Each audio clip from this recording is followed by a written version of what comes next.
Not many pundits, if any, seem to have realized what's at the core of what is happening to our democracy today. Donald Trump, and in particular his billionaire friends and those who crafted the 2025 project, simply don't believe in democracy. They really don't. They want to rip it out by its roots. Listen to what one of the billionaires who are close to Trump had to say about democracy. Peter Thiel, whose company Palantir is currently engaged in developing an easily accessible profile on virtually every American, $1 billion deal or maybe more. He had this to say about democracy back in 2009. He said, "I no longer believe that freedom and democracy are incompatible. I think sincerely Thiel believes that. I think he believes that the expansion of government through democratic processes has become a threat to individual liberty and economic freedom." It's worth noting, though, that this expansion of government that he's talking about occurred while Thiel was amassing a fortune estimated at $22.3 billion. In that same essay as the previous quote, he said, "The 1920s were the last decade in American history that one could genuinely be optimistic about politics. Since 1920, Thiel said, the vast increase in welfare benefits and extension of the franchise to women has rendered the notion of capitalist democracy into an oxymoron." What? The extension of voting rights to women? You don't believe that? You think that's a bad thing? I guess that's why you believe in the 1920s. So forget about the fact that the 20s were the years when there were approximately 600 lynchings in America and we had a Congress that refused to do anything about it.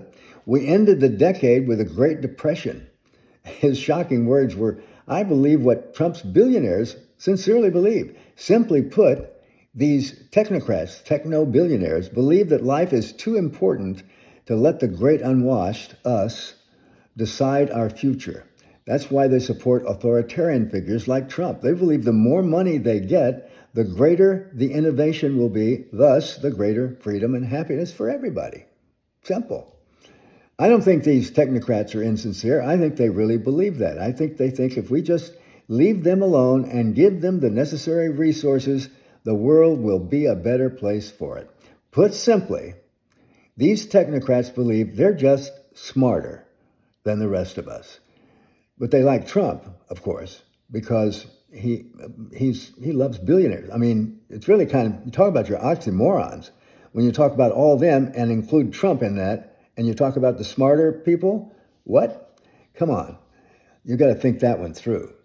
So when you're talking about the different ocracies that make up Trumpism, autocracy, plutocracy, I believe the one that tops the others is technocracy. And so far, Trump's real achievement has been to make his MAGA faithful, most of whom are certainly not in that blessed group, love it. But I'm here to speak for the great unwashed. Now that we've had a taste of your ideas, Mr. Thiel, we believe more strongly than ever that the other ocracy is what we need, democracy. As Winston Churchill famously said, democracy is the worst form of government, except for all the others that have been tried. That was back in 1947 in a speech to the British House of Commons. Churchill acknowledged democracy's flaws, inefficiency, messiness, vulnerability to populism. That's the big one for Thiel.